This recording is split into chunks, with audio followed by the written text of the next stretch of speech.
नमस्कार दोस्तों, 4G scholar channel में आपका स्वागत है। तो आज हम बात करेंगे पावर शेयरिंग के पार्ट 3 के बारे में। पार्ट 2 हमने बना चुके हैं, आप उनको जाके वीडियो देख सकते हैं अगर आप नए हैं तो।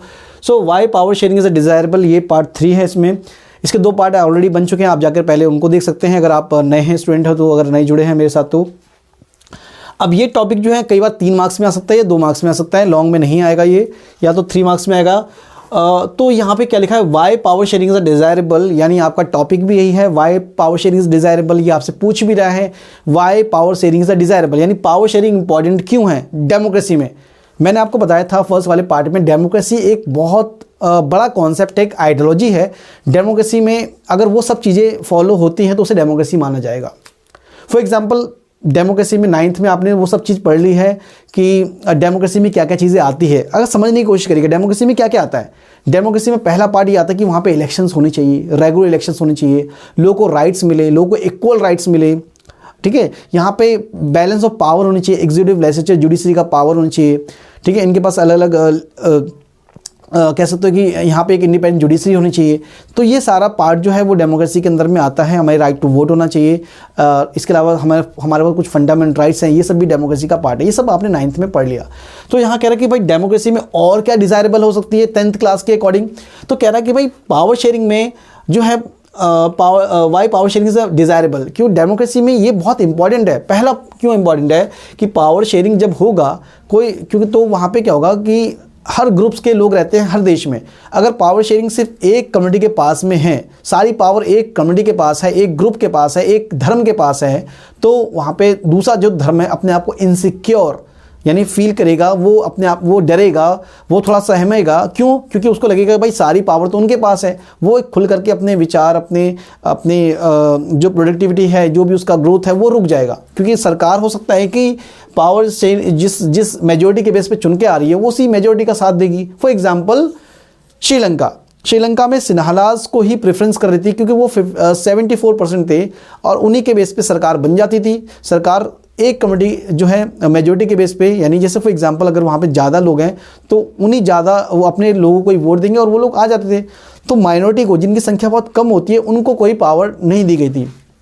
तो पहला पॉइंट क्या कह रहा है, firstly power sharing is a good because it's help to reduce the possibility of conflicts between different social groups. इस लाइन को अंडरलाइन कर लीजिए, यानी डिफरेंट सोशल ग्रुप्स में अगर पावर शेयरिंग होगा तो क्या होगा, डिफरेंट सोशल ग्रुप्स में जो लड़ाई है, जो झगड़े हैं वो रुक जाएंगे। अगर सब मिलजुल के साथ में रहेंगे, जैसे बेल्जियम में सब मिल के साथ में रहते हैं, तो वहाँ पे क्या होगा कि लड़ाई बहुत कम है। और जहाँ पर पावर शेयरिंग नहीं हो रही है, मतलब एक कम्युनिटी ज़्यादा अपने आप को डोमिनेंट दिखा रही है, ज़्यादा जॉब्स ले रही है, ज़्यादा रिच है, ज़्यादा प्रॉस्पेरस है, तो उस जगह पे, और दूसरी कम्युनिटी जो है नेग्लेक्टेड है, ठीक है, उनके साथ जो है प्रॉब्लम्स फेस कर, वो गरीब हैं, उनके साथ वायलेंस हो रहा है, उनको सप्रेस्ड करा जा रहा है, दबाया जा रहा है, कुचला जा रहा है, तो वैसे लोग जो है कभी ना कभी वायलेंस करेंगे, सिविल वॉर स्टार्ट हो जाएगा। तो इसलिए हम पहला सिंपल सा, मैंने इतना एग्जाम्पल दिया, आपको इतनी बातें नहीं लिखनी है, आपको सिंपल सी बातें लिखनी है कि पावर शेयरिंग होगी तो उससे लड़ाई नहीं होगी। पावर शेयरिंग जितनी ज़्यादा होगी उतनी लड़ाई की पॉसिबिलिटीज़ कम होती जाएगी, यानी पावर शेयरिंग यानी मिलजुल के साथ में रहना।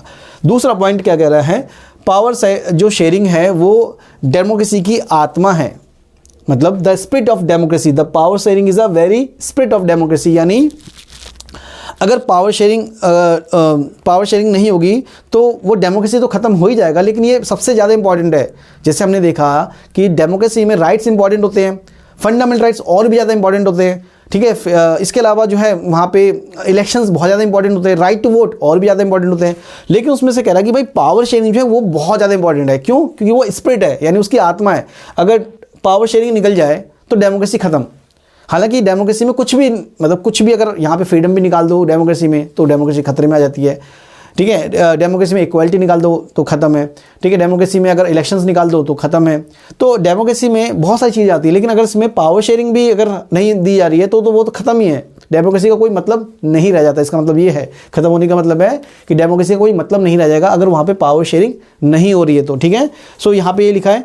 और डेमोक्रेसी में अगर पावर शेयरिंग हो रही है तो हर कोई अपने अपने राइट्स, अपने अपने जो अधिकार हैं वो अपने रिप्रेजेंटेशन से, जिसको हमने चुन करके भेजा है, उनसे शेयर करेंगे, उनसे मशवरा करेंगे। उनके लिए वो अधिकार, उनके धर्म को, उनके लैंग्वेज को, उनके कल्चर को, उनको प्रोटेक्शन मिलेगी, ठीक है। जैसे अगर हमारे कम्युनिटी के लोग अगर नेता बनेंगे या लीडर में जाएंगे या पावर में जाएंगे तो वो सभी कम्युनिटी के लिए हेल्पफुल रहेगा। ठीक है, तो यहाँ पे यही 2 पॉइंट्स आते हैं, 3 नंबर का आता है, सिंपल सा आप इनको कर लीजिएगा। नेक्स्ट पार्ट जो है हम बनाएंगे फॉर्म ऑफ पावर शेयरिंग में, जो इस चैप्टर का सबसे इंपॉर्टेंट जो क्वेश्चन रहेगा, एक वो एकोमोडेशन वाला और दूसरा रहेगा आपका फॉर्म ऑफ पावर शेयरिंग, जो इसका 4th पार्ट है। ठीक है, वो भी हम बनाएंगे।